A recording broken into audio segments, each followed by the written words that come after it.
The first part of the foot posture index is the talar head palpation, and here you can see that the patient is going to be scored as a 0 as both sides, the lateral and medial side of the talar heads, can be felt equally.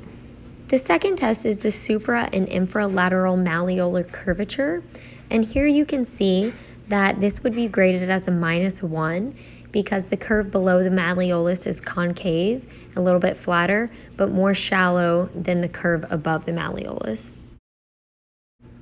The next test is the calcaneal frontal plane position, and here you can see the patient scored a -2 with more than an estimated 5 degrees of inversion.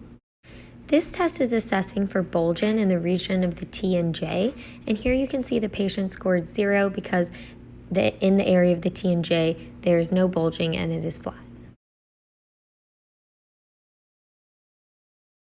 This test assessed the height and congruence of the medial longitudinal arch, and here you can see the patient scored a 1 because the arch is lowered with some flattening in the central portion.